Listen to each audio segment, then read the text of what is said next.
نحمده ونصلي على رسوله الكريم اما بعد فاعوذ باللہ من الشیطان الرجیم بسم اللہ الرحمن الرحیم بسم اللہ الرحمن الرحیم۔ آج ہم 4th پارٹ کریں گے اپنی سیریز کا۔ مجھے کفن میں مکمل طور پر بند کر دیا گیا اور کہیں سے کوئی ایک حصہ بھی ننگا نہیں رہ گیا۔ مجھے یاد ہے زندگی میں جب مکمل کور کرنے کو مجھے کہا جاتا تھا تو میں کہتی تھی لو اب عبایا پہن لیا تو کپڑے کیسے نظر آئیں گے، پھر فائدہ کیا اتنے قیمتی کپڑے بنانے کا۔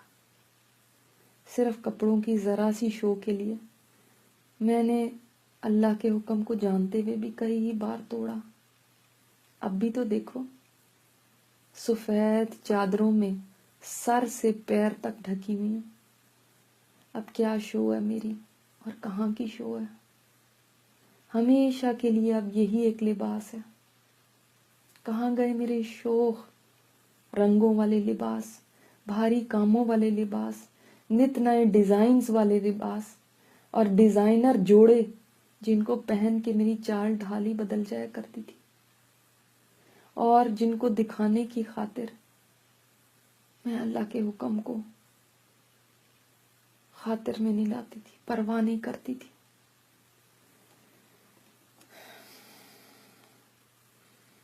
میں اتنی تعویلیں زندگی میں دیا کرتی تھی جی نظروں کی شرم ہونی چاہیے۔ میں تو لوز ہی پہنتی ہوں، اب اتنا بھی کیا۔ یہ وہ سب باتیں ہیں جو میں بڑے کانفیڈنس کے ساتھ کہا کرتی تھی۔ اب کیوں مجھے نہیں سوجھ رہی وہ باتیں؟ آنکھ بند ہوتے ہی کیا مجھے سب کچھ سمجھ آ گیا؟ کیا مجھے اسی کا انتظار تھا؟ میں تو اتنی تعویلیں دیا کرتی تھی، اتنے ایکسکیوزز تھے، اب تو میں ایک بھی ایکسکیوز نہیں دے رہی۔ الٹا میرا اپنا آپ مجھے ملامت کیے جا رہا ہے۔ میں اپنی دوستوں کو الزام نہیں دے سکتی جن کو امپریس کرنے کے لیے میں خوبصورت لباس پہن کے باہر نکلتی، مکسڈ گیدرنگز میں اتراتی پھرتی تھی۔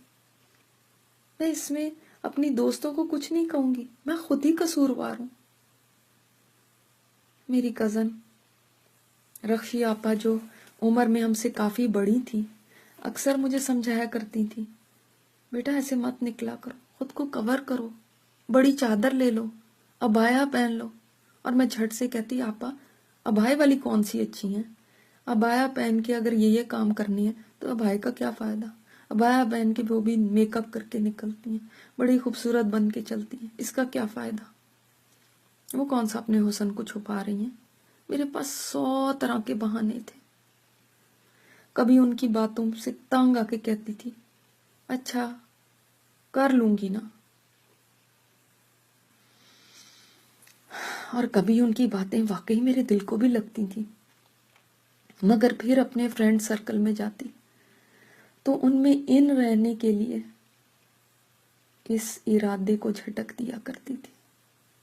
کبھی آپا کہتی تھی مرنے کے بعد روح جسم کو ملامت کرتی ہے، برا بھلا کہتی ہے کہ تیری وجہ سے آج میری شامت آئی ہوئی ہے، تو نے یہ کیا، اور جسم روح کو ملامت کرتا ہے۔ یہ بات اب مجھے سمجھ آ رہی ہے کہ کیسے میں خود کو ملامت کر رہی ہوں اس جسم کی وجہ سے۔ اس کو جو بننے سنورنے اور خوبصورت لگنے کا اور پھر اس کو خوبصورتی کی نمائش کرنے کا جو شوق تھا، اس نے مجھے برباد کر دیا۔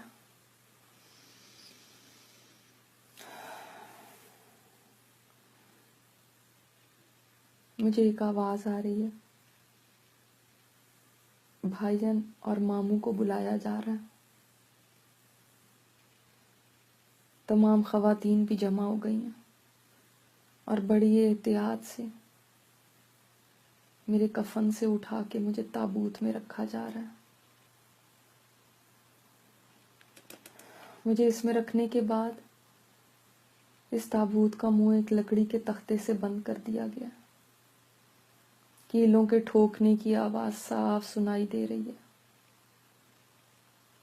اٹھانے والے اب میری سواری اٹھا کر لے جا رہے ہیں.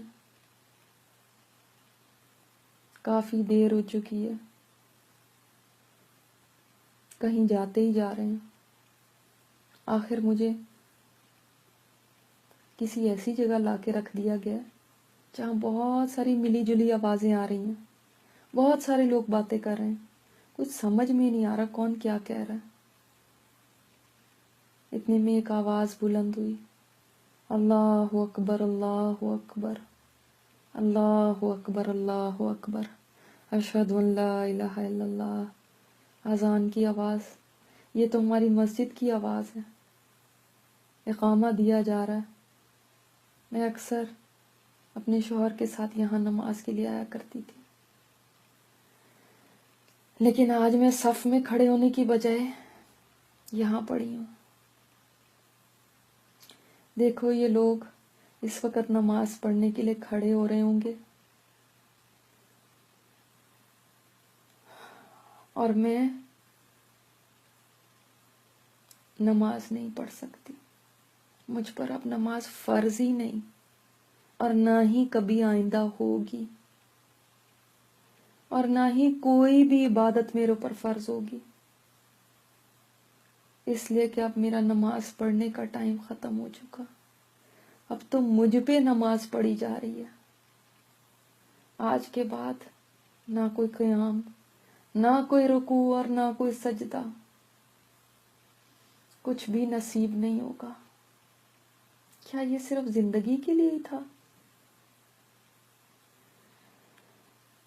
اگر یہ بات مجھے پہلے سمجھ میں آ جاتی تو میں اپنی نماز بہت اچھی طرح پڑھا کرتی. میں نے تو اس طرح سے کبھی سوچا بھی نہیں تھا. نماز تو باقاعدگی سے پڑھتی تھی، مگر اس کی کبھی کوئی قدر نہیں جانی تھی. اور ہم تو لوگ ہی ایسے ہیں